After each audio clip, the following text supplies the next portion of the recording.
राज्याचे उपमुख्यमंत्री एकनाथ शिंदे यांना जीवे मारण्याची धमकी देणारा व्हिडिओ सोशल मीडियावर व्हायरल झाल्याने खळबळ माजली। ठाण्यातील 24 वर्षीय तरुणानं इंस्टाग्रामला रील करून शिंदेंच्या घरावर गोळीबार करणार अशी धमकी दिली। त्यानंतर शिवसेना पदाधिकारी आणि कार्यकर्ते आक्रमक झाले असून त्यांनी ठाण्यातील श्रीनगर पोलीस ठाण्यात याबाबत तक्रार केली असून तरुणाला अटक करावी अशी मागणी केली। पोलिसांनी या तरुणावर गुन्हा दाखल केला असून पुढील तपास सुरू आहे।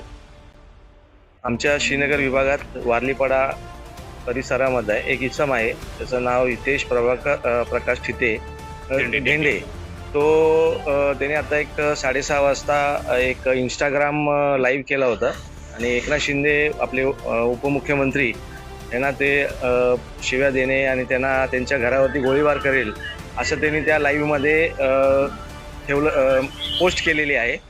आता ते आम्हाला पोस्ट आल्यानंतर आम्ही पोलीस स्टेशनला येऊन त्याच्या नावाची कंप्लेंट करून त्याच्यावरती केस भरली आहे। कुठे राहणारा व्यक्ती पोलिसांमध्ये कशा प्रकारे पुढे सून घेणार? वारलीपाडा इथे राहतो तो। आता तो त्याची पोलीस चौकशी करतायत। आता तो पळून गेलाय तिथे। नेमकं काय प्रकरण झालं होतं, तो अशा प्रकारचे धमक्या देतो आहे आणि असं काही सांगता येत नाही की काय झालं होतं, पण त्यांनी आता इंस्टाग्राम पोस्ट केली आहे की मी माझं नाव विचारा, मी एकनाथ शिंदेंच्या आईवरून त्यांनी घाणेरडे शब्द वापरलेत आणि घरावरती आज फायरिंग करणार असं त्यांनी पोस्टमध्ये टाकलं आहे। तर एकंदरीत पाहायचं झालं तर गडचिरोलीवरून देखील अशा प्रकारच्या अनेक धमक्या ज्या आहेत ते एकनाथ शिंदेंना आल्या होत्या। आता त्यांच्या सुरक्षेत वाढ करण्याची शिवसैनिकांची काय नसते? नाही, सुरक्षित वाढ त्यांची करायलाच पाहिजे, कारण त्यांनी एवढं जे काम करतात।